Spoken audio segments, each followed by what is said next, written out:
दिनांक 16 नोव्हेंबर 2024 रोजी वरिष्ठ पोलीस निरीक्षक सुहास चव्हाण यांनी दाखल गुन्हे उघडकीस आणण्याकामी गुन्हे प्रकटीकरण पथकाचे प्रमुख सहाय्यक पोलीस निरीक्षक पडसळकर व त्यांचे पथकाला आदेशित केले होते। तेव्हा गुन्हे प्रकटीकरण पथकातील अधिकारी व अंमलदार यांनी हद्दीत पेट्रोलिंग करीत असताना मार्केट यार्ड समोर आले असता तेथे गुन्हे प्रकटीकरण पथकास गुप्त बातमीदारामार्फत विश्वसनीय बातमी मिळाली की एक इसम दैठणे रोड लगत झाडाझुडपात 4 मोटारसायकल विक्री करण्याच्या उद्देशाने लपवून कोणाची तरी वाट पाहत थांबलेला आहे व त्याच्या अंगात निळ्या व पांढऱ्या रंगाचा चौकडा शर्ट व चॉकलेटी रंगाचे पॅन्ट नेसल्याचे सांगितले।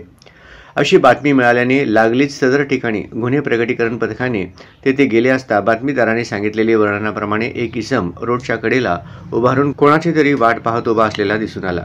तेव्हा गुन्हे प्रकटीकरण पथकाने शिताफेने गराडा घालून त्यास ताब्यात घेऊन त्याचे नाव पत्ता विचारले असता त्यांनी त्याचे नाव नागेश पाटील वय 37 वर्षे राहणार चनशेट्टी अपार्टमेंट समोर घोंगडे वस्ती सोलापूर असे असल्याचे सांगितले। तेव्हा त्यांनी कबुली दिली की चोरी केलेले 4 मोटारसायकल झाडाझुडपात लपविलेले सांगितले। त्या मोटारचे अभिलेखावर पडताळणी केली असता पुढील प्रमाणे गुन्हे उघडकीस आणले आहे।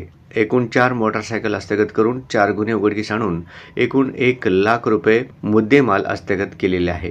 सदरची कामगिरी पोलीस आयुक्त एम राजकुमार, पोलीस उपायुक्त परिमंडळचे विजय कबाडे, सहाय्यक पोलीस आयुक्त विभाग 1 चे प्रताप पोमण, वरिष्ठ पोलीस निरीक्षक सुहास चव्हाण, पोलीस निरीक्षक शबनम शेख गुन्हे यांच्या मार्गदर्शनाखाली जोडवाईपेठ पोलीस स्टेशन गुन्हे प्रकटीकरण पथकाचे प्रमुख सहाय्यक पोलीस निरीक्षक Padsalkar, police head constable Khajappa Arenavaru, head constable Sheetal Shivsharan, constable Abhijit Pawar, constable Dadasaheb Sarawade, Datta More, Basavaraj Swami, Datta Kate, Swapnil कसगावडे, Mallinath स्वामी यांनी पार पाडली आहे। आमच्याकडे जोडबावी पोलिसांच्या रेकॉर्डवरील एक आरोपी नागेश भीमाशंकर पाटील राहणार घोंगडे वस्ती याला आम्ही दैठणे फाट्यावरून ताब्यात घेतलेल्या संशयावरून आणि तो पूर्वीचा रेकॉर्डवरील असल्यामुळे त्याच्याकडे चौकशी केली असता त्याने जोडबावी पोलिसांच्या हद्दीमधून 4 मोटरसायकल गाड्या चोरल्या होत्या आणि त्याने त्या विक्रीकरता ठेवल्या होत्या।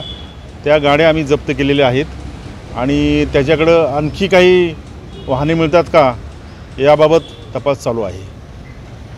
सदरचा आरोपी हा पूर्वीचा मोटरसायकल चोरीच्या रेकॉर्डवरचा आहे।